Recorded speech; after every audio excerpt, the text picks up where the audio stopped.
Teleamazonas presenta 24 horas con Carlos Sacoto. Amigos de todo el país, muy buenas tardes y bienvenidos a la emisión central de 24 horas en este sábado 30 de marzo de 2024. Siempre un gusto acompañarlos. Aquí empezamos con la información. Un operativo policial y militar logró dar con sospechosos de la muerte de 5 turistas en Puerto López, Manabí.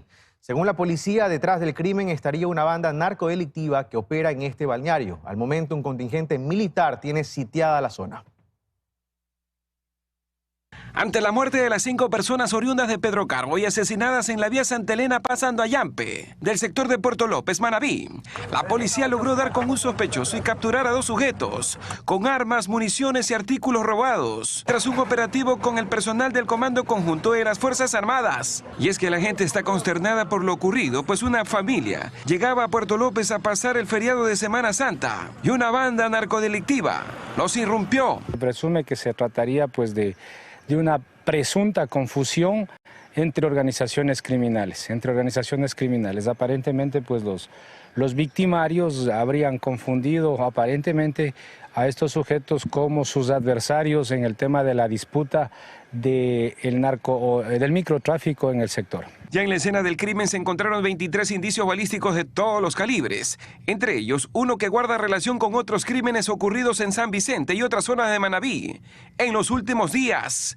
La policía presume que detrás de este hecho violento estaría una banda narcodelictiva que pulula en Santa Elena y el sur de Manabí, y que estarían vinculados con actividades narcodelictivas y violencia criminal en el punto. Los fallecidos, quienes residían en el cantón Pedro Carbo, fueron identificados como Víctor Ricardo Lascano Domo, Anthony Guilmar Benítez Torres, Yuleisi Yamilet Benítez Ortiz, Carmen Cecilia Cruz Cox y Giovanni Jefferson Ortiz. Y de los niños se sabe que fueron liberados y puestos a órdenes de la policía.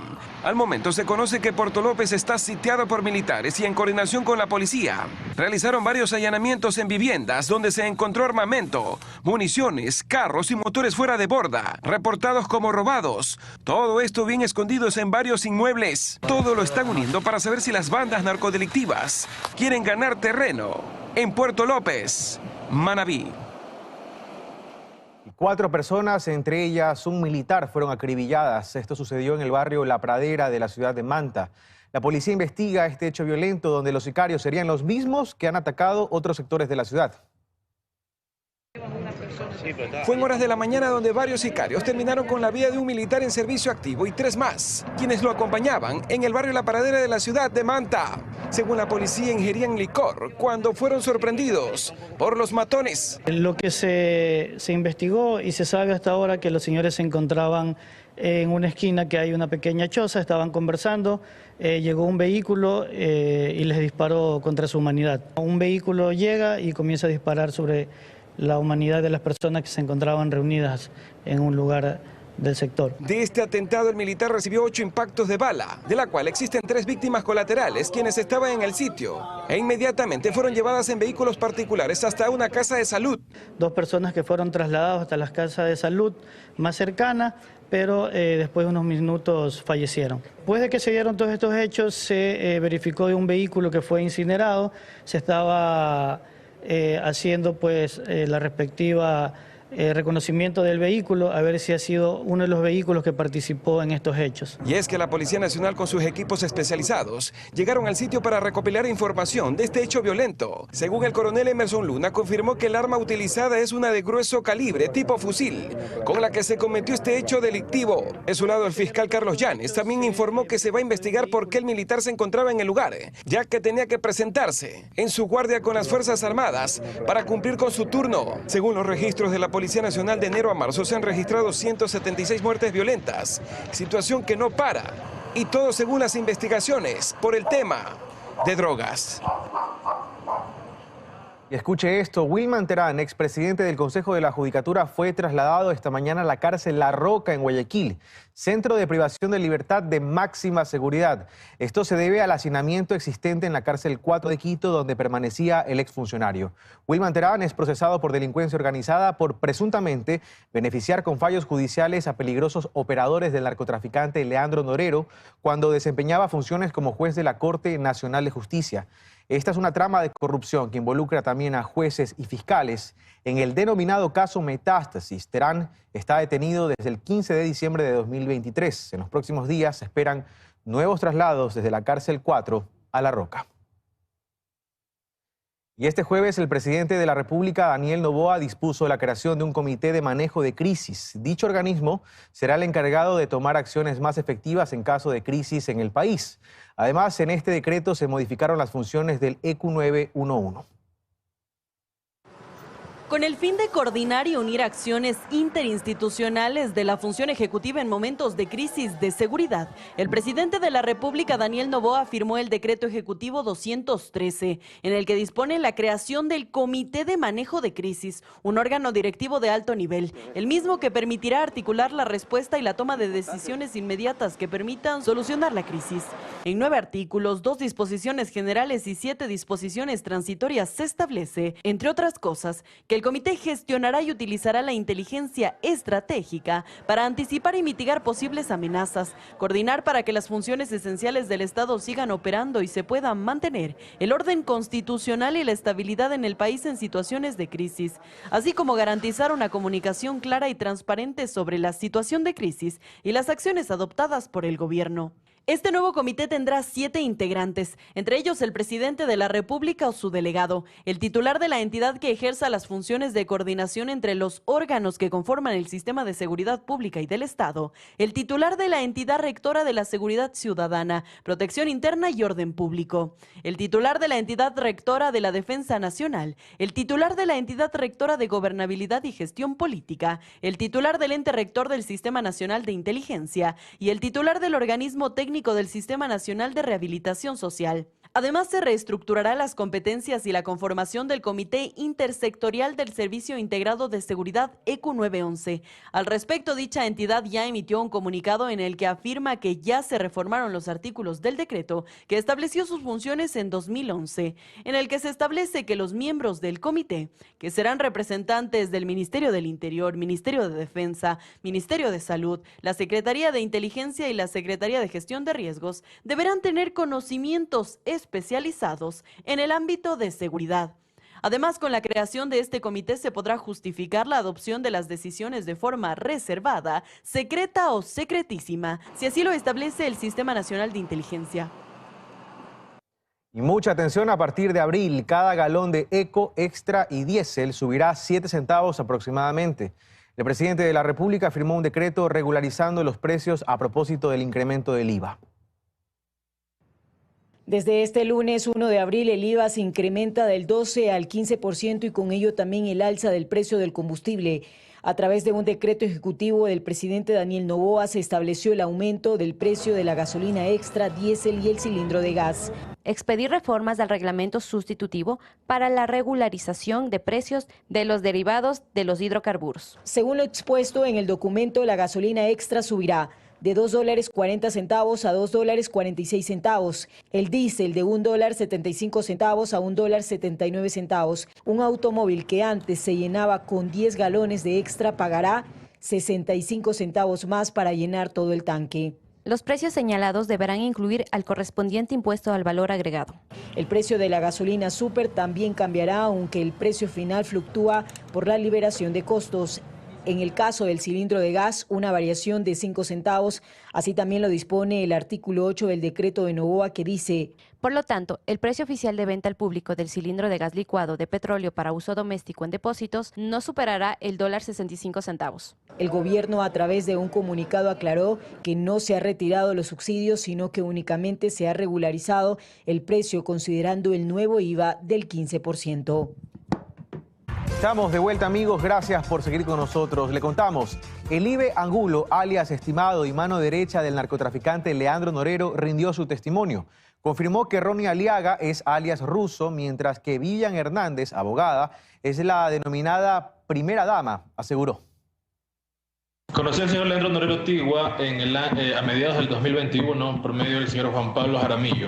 El supuesto asesor jurídico y administrador de los bienes del narcotraficante Leandro Norero alias Estimado fue el tercero en rendir su versión anticipada en el caso Metástasis. Se trata de Elibe Angulo, quien detalló cómo conoció al narcotraficante y cómo de a poco llegó a ser uno de sus hombres de confianza, al que Norero le contaba las sospechas que tenía de alias Ruso, a quien claramente identificó como Ronnie Aliaga, exasambleísta del correísmo, a quien según el testimonio de Angulo, Norero le había entregado un Toyota Land Cruiser color negro blindado para que le haga llegar a la fiscal Diana Salazar para que, según dijo, le baje la temperatura de las investigaciones del caso. Sin embargo, 15 días después, Norero comprobó que dicho vehículo nunca fue entregado y era de uso personal del exasambleísta. Y según detalló Angulo, Javier Jordán tuvo que interceder para que Norero perdone al exasambleísta Aliaga. Sin embargo, esas no fueron las únicas revelaciones presentadas en la audiencia ocurrida la noche de este jueves, sino que en su intervención Angulo también aseguró que fue el vínculo entre Norero y el alcalde asesinado de Manta, Agustín Intriago, pues uno de los objetivos del narcotraficante era lavar dinero en obras públicas de la ciudad. Le dieron la participación del 30% de un contrato por la entrega del $500,000 en efectivo que se entregó. Angulo además afirmó que Intriago, para evitar su posible destitución por irregularidades en los terrenos donde se construyó un centro comercial de Manta, le pagó $60,000 al ex juez nacional de justicia, Walter Macías. Una acción presentada en virtud de un examen especial de Contraloría por el comodato de lo que hoy se conoce como el Mall del Pacífico en Manta y el Coliseo Lorgio Pinargote, los cuales yo entregué personalmente en sus manos, en las manos del doctor Walter Macías Fernández. Pero también Wilman Terán, quien era conjuez de la Corte Nacional de Justicia, habría favorecido en este proceso a Intriago, a quien a cambio pagó aproximadamente $20,000 por publicaciones indexadas. De la publicación de los libros que había realizado el señor Wilman Terán con Miguel Ángel Angulo. Y relacionada a él, quien también buscaba que Intriago no sea destituido era Vivian Hernández, quien Angulo confirmó era la mencionada primera dama, que ahora es investigada por lavado de activos en el caso Amistad. Por recomendación del señor Wilman Terán, quien mantenía constantes reuniones con el señor alcalde de Manta y la señora Vivian Hernández, conocida como la primera dama, se reunían en la ciudad de Crucita. Pero eso no es todo. Intriago habría sido el mediador entre un supuesto asesor del candidato presidencial asesinado Fernando Villavicencio y Norero para pedir $300,000 en efectivo y $100,000 mensuales a cambio de que Villavicencio dejara de investigarlos, cifra que Norero no accedió a pagar. A lo cual el señor Norero me dijo: estimado, no voy a aceptar dicha información por parte de él, más bien voy a tratar de generar una relación política, ya que Jordán maneja a un asambleísta, el mismo que responde a los nombres de Ronnie Aliaga, al que nosotros identificábamos todo el tiempo en los chats como el Ruso. Estas y otras revelaciones son las que realizó Elibe Angulo, alias Estimado, en poco más de 3 horas de audiencia, quien decidió rendir su versión anticipada puesto que afirma tener una enfermedad renal crónica que podría complicarse tras las rejas. Marcelo Lazo Saavedra, ex compañero de pabellón de Leandro Norero, y la exfuncionaria de la Corte Provincial del Guayas, Mayra Salazar, revelaron detalles al país sobre las conexiones entre el crimen organizado, la política y el sistema de justicia. Que con mi aporte a la justicia, en algo voy a poder enmendar los errores que he cometido. Mayra Salazar trazó una línea de tiempo con lujo de detalles. Empezó admitiendo el vínculo de amistad que conservó hasta el día de su detención con la esposa de alias Rasquiña, ex líder de los Choneros. Según Salazar, fue a través de ella que conoció al abogado Javier Novillo, también procesado en el caso Metástasis, conocido con el alias de Novi. Novillo, según Salazar, es sobrino del ex juez José Tamayo, quien en los tribunales falló a favor de Rasquiña, y es también un personaje cercano a la ex fiscal provincial del Guayas, Yanina Villagómez, también procesada en este caso. A la que él siempre se refería como su madre o su mamá. Esos fueron, según Salazar, sus primeros contactos. En su testimonio, la exfuncionaria de la Judicatura aseguró que fue alias Novi quien la acercó a quienes tenían como regla operar debajo de la mesa en el sistema de justicia de la Corte Provincial del Guayas. Según Salazar, Novillo admitió que dentro de esa corte tenía operadores, que ya había una red en la que Fabiola Gallardo tenía un papel protagónico. Novillo fue también, según dijo, quien la llevó a conocer al círculo cercano de Leandro Norero, pues fue contratada para llevar la comunicación de un tecnicentro de propiedad de su familia. Entonces, ambos mundos se mezclaron, dijo Salazar, quien confesó haber servido de intermediaria entre Daniel Salcedo Bonilla, a quien ya conocía desde antes, y Leandro Norero. Señor juez, fui yo quien les hizo la conexión al señor Daniel Salcedo Bonilla con el señor Leandro Norero Tigua a través de la aplicación Trima. A la Corte Provincial del Guayas llegó a través del juez Johan Marfetán, quien la contrató para asesorar a Fabiola Gallardo por pedido del exasambleísta Pablo Muentes, de quien recibía un salario de $2.500 en efectivo y a quien debía reportarle todo lo que ocurría en la Corte. A mí se me dejaron en claro dos cosas. La primera, que debería convertirme en la mano derecha y persona de confianza de Fabiola Gallardo Ramia y que cada movimiento que ésta realice debería haber sido reportado al señor Pablo Muentes Alarcón. Salazar describe a un todopoderoso Muentes que tenía pleno control de las decisiones de la Corte Provincial del Guayas, al que se debía e incluso comandó un troll center para defender sus intereses y quien sacaba provecho hasta de contratos de limpieza. El problema es que este servicio no era ofrecido. ¿O acaso, señor juez, no es de conocimiento público que las dependencias judiciales del Guayas han estado abandonadas por muchos años? Se refirió también a las investigaciones que el ex legislador socialcristiano tiene encima por presunto tráfico de tierras. Describió su presunto modus operandi. Recalcó que Fernando Villavicencio se había referido ya a esto y confesó temer por su vida. Que si a mí me llega a pasar algo, el único responsable es el señor Pablo Muentes Alarcón. A lo largo de su intervención, Mayra Salazar nombra su cercanía con figuras de la pantalla chica y se refirió a un caso en particular, la vez que ayudó a una amiga que fue detenida por 24 horas. A la cual serví y ayudé para que no sea ingresada en ningún pabellón y la mantengan en el área administrativa hasta que ella resuelva su situación jurídica. Al salir, obviamente me agradece el favor que le había hecho y me comenta sus problemas personales. Inclusive me dijo que temía por su vida y que si en algún momento a ella le llegara a pasar algo, haga pública una agenda que se me fue entregada en ese momento. Tras las preguntas de Fiscalía, Salazar reveló de quién se trataba. Esta amiga es la señora Carolina Jaume. ¿Qué relación tiene? Por favor, evitemos expresiones, estamos en una diligencia, por favor. Entiendo que en esta agenda están los operadores del señor Javier Jordán. La agenda a la que se refiere Salazar está ahora en poder de la Fiscalía General del Estado. Ahora como testigo protegido en el caso Metástasis, el ex compañero de pabellón de Leandro Norero, Marcelo Lazo Saavedra, habló. Lo hizo ante las defensas del medio centenar de procesados por presunta delincuencia organizada.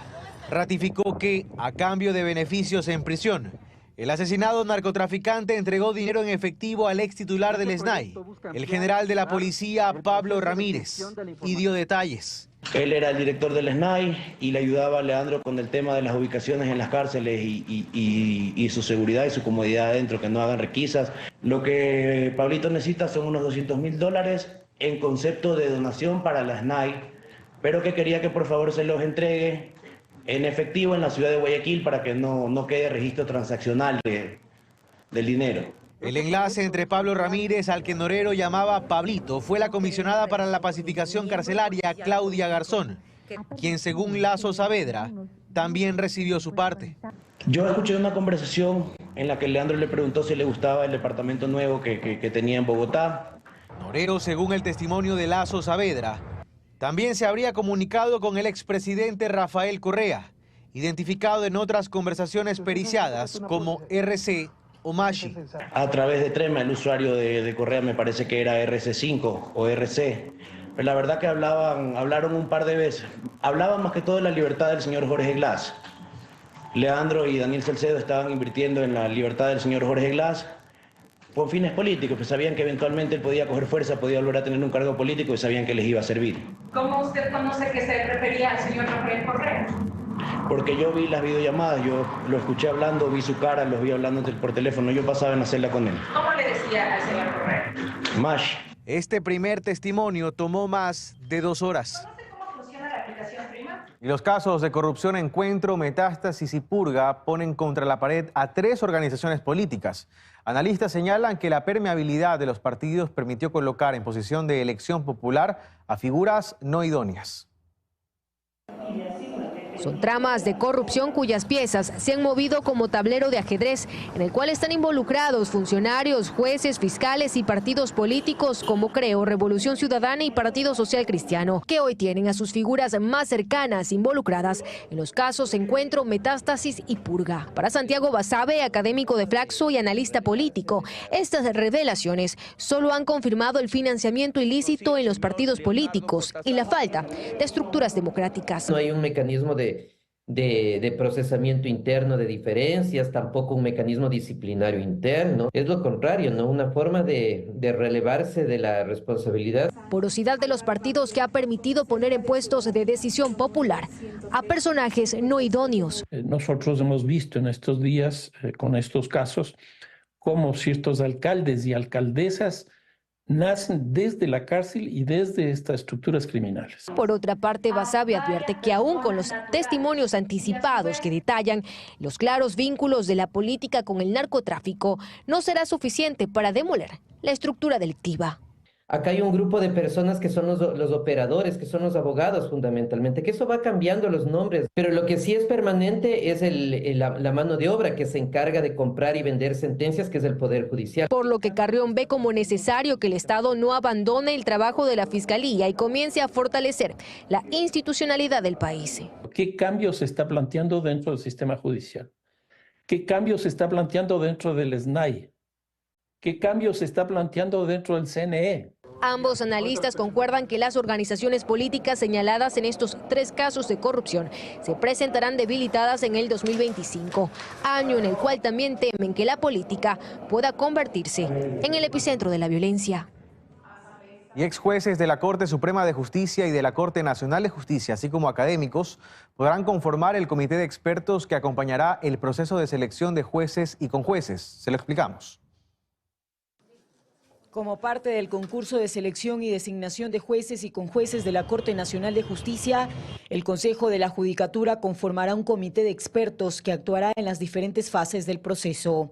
Es importante porque ellos aportan en el proceso de calificación, en el proceso de revisión de las sentencias u otros instrumentos que se les ha pedido a los postulantes. En su página virtual, el Consejo de la Judicatura publicó este documento donde se informa cuáles son los requisitos. Ex jueces de la Corte Suprema de Justicia y Corte Nacional de Justicia. Formación académica de 4º nivel y no registrar sanciones disciplinarias. Académicos o docentes universitarios nacionales e internacionales. Acreditar al menos 10 años de docencia en ciencias jurídicas. Pero la idea de ahora es tener un concurso transparente, con publicidad, que la gente pueda conocer cuáles son quiénes y cuáles son los postulantes y los expedientes que tiene cada uno de ellos, a fin de que se sepa, ¿no?, quiénes están participando. Los interesados también deben acreditar los requisitos establecidos en el artículo 48 de la resolución, conocimientos solventes en una o varias de las siguientes asignaturas: Derecho procesal, contencioso administrativo, derecho constitucional, contencioso tributario, derechos humanos. Ahora estamos en la selección de los expertos del concurso, eso es hasta el 5 de abril, y nosotros estamos esperando la respuesta tanto de las universidades, porque se han hecho invitaciones a las universidades, a los colegios de abogados, y también se ha abierto de manera libre para que quienes consideren que reúnen estos requisitos y tienen interés, lo hagan esta postulación. María Dolores Miño, desde el Observatorio de Derecho y Justicia, considera que este paso da mayor objetividad a estos procesos. y se espera precisamente que estos boquetes que se abren dentro del reglamento por una complejidad exacerbada, por la creación o hipercreación de comisiones, subcomisiones, un poco se vaya reduciendo y estos espacios donde era precisamente cuando perdonen la expresión, pero se metía la mano dentro de los concursos. Los interesados deben presentar su solicitud acompañada de la documentación física que acredite su formación académica y experiencia profesional. En otros temas le contamos que las Fuerzas Armadas han detectado 74 pistas aéreas utilizadas como pistas clandestinas. En lo que va del año han inhabilitado 24 pistas, principalmente en la provincia del Guayas. Especialistas señalan que para reducir estos espacios se debe trabajar estrechamente con los gobiernos autónomos descentralizados. Traer armas y dinero y sacar droga, esa es la función de las narcoavionetas que aterrizan en el país. Actualmente las Fuerzas Armadas han detectado al menos 74 áreas que podrían ser utilizadas como pistas clandestinas. Y en lo que va del año han inhabilitado 24, cifra bastante superior a las 8 que fueron suspendidas durante el 2023. Recordemos que anteriormente, no es ni un año y medio, que el Ministerio de Defensa y a través del comandante general de la Fuerza Aérea habían determinado que habían cerca de 2.000 pistas clandestinas en todo el territorio nacional. Luego de eso, pues se han comenzado a ir reduciendo la cantidad de estas pistas con intervención de las Fuerzas Armadas. Hacemos análisis temporales a través de imágenes satelitales, de igual forma con reconocimientos que realizamos con nuestras aeronaves desde el aire, por reconocimientos aéreos, así como reconocimientos terrestres, más otra información de agencias de inteligencia a través de las cuales queremos identificar aquellas áreas que podrían ser utilizadas ilegalmente por estos grupos terroristas. La provincia en donde se registra mayor cantidad de estos espacios clandestinos es Guayas, pero también están en la lista Manabí, Santa Elena y Los Ríos. Durante el estado de excepción, las labores en torno a este ilícito se han incrementado. Por ello, a decir del comandante de Operaciones Aérea y Defensa, Luis Fierro, no ha existido interdicción de aeronaves en lo que va del año, pero sí inhabilitación de pistas. Utilizamos cierto tipo de explosivos. En otros casos utilizamos equipos camineros como tractores para poder generar huecos, podríamos decir, en las áreas que no puedan utilizar y sean un gran obstáculo. Expertos creen que los acuerdos de seguridad firmados con Estados Unidos para la interdicción marítima y aérea sí permitirán reducir este ilícito, pero consideran que debe existir un trabajo interinstitucional. Los gobiernos autónomos descentralizados tienen levantado un catastro de las diferentes propiedades y por lo tanto son importantes este tipo de información. Necesariamente tiene que haber una conexión entre los gobiernos autónomos descentralizados y la fuerza pública para que puedan actuar. Sin embargo, para que ello ocurra, señalan que se requiere alcaldías y prefecturas fortalecidas y en las que el narco no haya logrado penetrar. 1:32 p.m, amigos. Seguimos informando. Ciudadanos de Cuenca en la provincia de Azuay participaron de todas las actividades programadas por la Semana Santa. Este viernes la Arquidiócesis de Cuenca realizó el viacrucis por las calles céntricas desde la Catedral de la Inmaculada. Veamos el siguiente reportaje. Masiva fue la participación ciudadana en el viacrucis, realizado esta noche por las calles céntricas de Cuenca en este Viernes Santo. Nuestra petición es y será la paz en nuestro país. Hoy que tanto necesitamos paz, unidad, reconciliación. Vivimos momentos de mucha violencia, de mucha inseguridad. Por eso acudimos al Dios de la vida, acudimos a Jesús, el único que no engaña, el único que nos ama de verdad. Durante toda la Semana Santa, los feligreses activamente han participado de todos los actos organizados por la iglesia, desde la procesión de los pasos, las 7 iglesias, hasta las actividades culturales. Doy gracias a Dios que estoy con mi familia. Vengo a pedir por todos y que todos les vaya bien. A propósito del feriado, miles de turistas tienen como destino Cuenca y el Azuay. Varios lugares paradisíacos figuran como alternativa. Por ejemplo, la laguna de Buza, en el cantón San Fernando, que está a tan solo 1 hora de Cuenca. Quiero invitarles a todas las personas de todo el país a visitar el cantón San Fernando. Principalmente en nuestra laguna de Buza pueden encontrar lo que es la trucha frita. En San Fernando somos muy reconocidos por la elaboración de nuestro queso, por la elaboración de los yogures, de los manjares.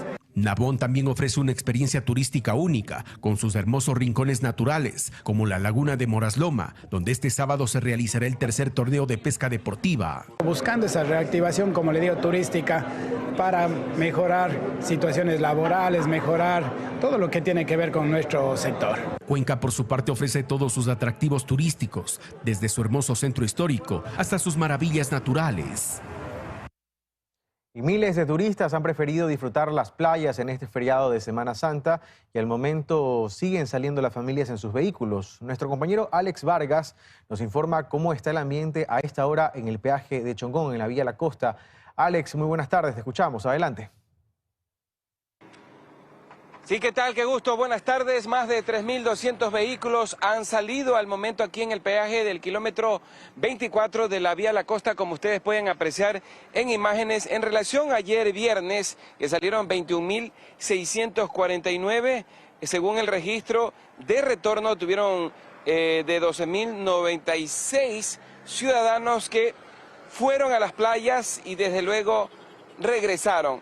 Es decir, una diferencia de 9.553 turistas, pero lo que sí llama la atención, por supuesto, es que muchos también salieron desde el jueves 28 con una salida reportada de 18.367 turistas y retornaron 12.360. Noten ustedes el ambiente, aquí está también personal de la Comisión de Tránsito del Ecuador, me mencionan de que siguen los operativos, la coordinación también con personal uniformado de la Agencia de Tránsito y Movilidad en lo que es Chongón y coordinando acciones con la Policía Nacional. Este es el ambiente.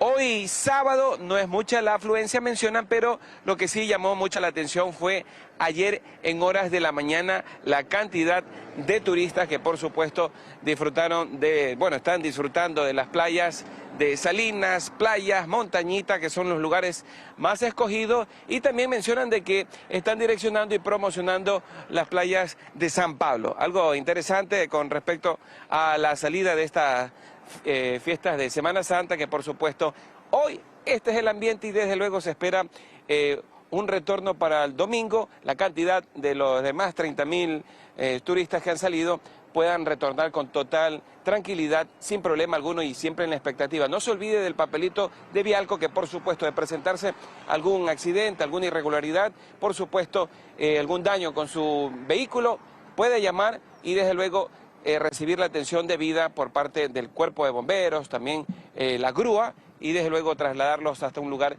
y ponerlos a buen recaudo. Es lo que podemos dar a conocer a esta hora de la tarde acá en el kilómetro 24 de la Vía La Costa del sector de Chongón.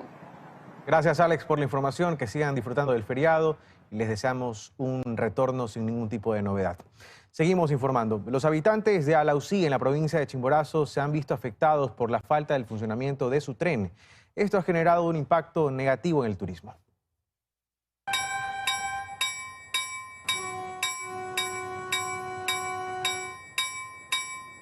El motor principal del turismo en Alausí era el tren ferroviario que ustedes observan, pero hace más de 3 años dejó de funcionar. Las visitas de turistas en su momento sobrepasaban los 60.000 al año y hoy en día no llegan ni a 3.000, afectando a las personas que vivían del turismo. Es por eso que decidimos ir a este punto del país para conocer qué ha pasado con las personas que vivían del ferrocarril. Pudimos dialogar con Sergio, el cual operó por muchos años estas máquinas que ahora no se mueven.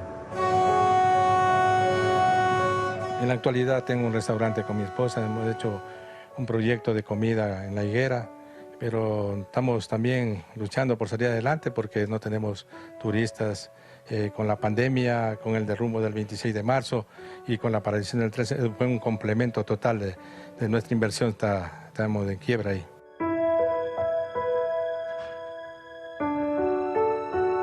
Eso de que el tren no funcione nos ha costado mucho porque no tenemos ahora esa afluencia y como muchas personas han salido de la UCI, también nosotros a veces nos vemos en la necesidad de buscar alternativas. Mi hija hacía pizzas Ella tuvo que cerrar y ahorita vive en la capital. Los habitantes de Alausí denominan a este tren como el más difícil del mundo, por lo complicado que fue la construcción de sus rieles cruzando montañas y abismos, convirtiéndose en un ícono de historia para ellos. Estas locomotoras dejaron de funcionar por la liquidación de la empresa pública Ferrocarriles del Ecuador, quedando sus rieles poco a poco en el olvido. A pesar de que estas locomotoras se encuentran en óptimas condiciones, el alcalde de este cantón nos menciona que algunas autoridades han ido al sitio, pero no han recibido una respuesta sobre una reactivación. Vino el señor ministro César Ro, recorrió en todo el tramo Alausí, Nariz del Diablo. Vino el señor ministro actual, el señor ministro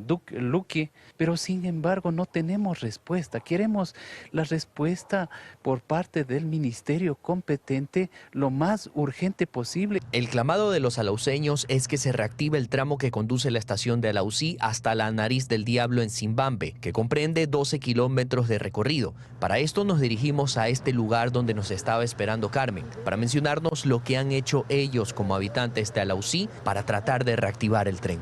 Hemos venido a tomar acción en esto junto con nuestras comunidades, a mantener limpio las líneas del ferrocarril. Estamos hablando de 1.500 personas más o menos. Tenemos señores que son maquinistas, le encienden la máquina, ponen en funcionamiento, pero no la podemos mover. Ante todo esto, Alausí no se rinde, trabaja, sueña y espera pacientemente de que su tren vuelva a funcionar y dejar atrás capítulos de pérdidas económicas y escribir una nueva historia del ferrocarril. Y le contamos ahora que para la procesión del Cristo del Consuelo muchas personas llegaron un día antes como acto de penitencia y para esperar el inicio de esta tradicional peregrinación.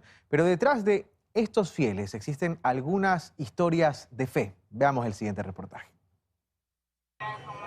Para muchos, la procesión del Cristo del Consuelo es más que una simple tradición. Es un momento sagrado de conexión espiritual y renovación interior. Personas de todas las edades y condiciones llegan desde muy temprano.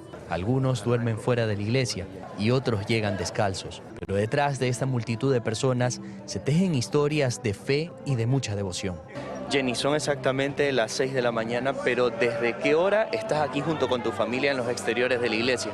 Desde las 10 de la noche. ¿Quiénes te acompañan? Mi hermana, sobrina, hijos, nuera. ¿Hay sueño? ¿Hay cansancio? No, porque gracias a Dios me pongo en manos de Él. Seguimos adelante con todos los que estamos aquí. ¿Qué significa esta procesión para ti? Ay, darle gracias por toda la vida de lo que me ha dado, así como me ha quitado, pero es su voluntad de Él y así tiene que ser. Hace unos minutos te vi rezando con mucha fe y vi tus lágrimas. ¿Por qué? Por una sobrinita que tengo que está muy malita y ayer la internaron. ¿Esas lágrimas son por tu sobrina? Ellas son para mí, sí, mi sobrinita, sí. Apenas tiene 7 añitos. Que Dios me la proteja. Finalmente, la imagen del Cristo del Consuelo salió y entre toda esta cantidad de personas acompañamos a Carmen. Ella estaba sin zapatos con la figura de una virgen en sus brazos, realizando la caminata como acto de penitencia. Estuve enferma y gracias a Él estoy repuesta. Mi hijo en casa, adentro en casa, una bala perdida casi me lo mata. Hace 2 días, con la gloria de Dios se salvó. Un milagro me lo salvó, por eso estoy aquí en agradecimiento a Él. Ya, estuve enferma, estuve caída, pero aquí estoy.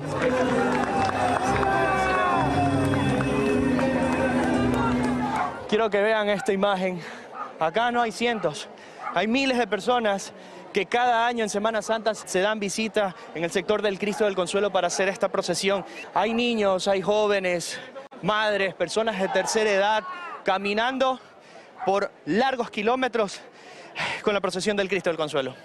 La procesión del Cristo del Consuelo está envuelta de miles de historias que poseen una fe inquebrantable, donde las personas que asisten caminan y rezan profundamente para pedir por sus seres queridos y tener una paz interior.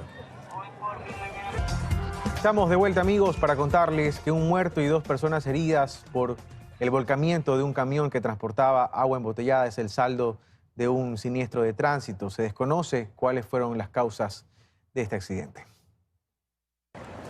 Un saldo de un muerto y 2 personas heridas dejó el vuelco de un camión que transportaba agua embotellada en el sector Mosquera de Biblián. El cuerpo sin vida del conductor fue trasladado por los bomberos de Biblián a la morgue del Hospital Homero Castañer, mientras que una mujer de 57 años de edad se encuentra en cuidados intensivos debido a las graves lesiones y una mujer de 18 años se encuentra estable. El día de hoy ingresaron acá 3 personas, uno de ellos fallecido, que es el chofer en este sentido. La paciente está recuperándose ahora en terapia intensiva. Obviamente el pronóstico de la paciente es reservado, ¿no? La otra paciente que ingresó, ella se encuentra estable, está en observación y va a permanecer por el lapso de 24 horas. Se había suscitado, como le digo, un estrellamiento de un furgón marca Hino color blanco de placas EAA 1199 conducido por el señor Hugo Enrique García Lozano, quien tiene licencia tipo D y que el mismo que fallece en el lugar.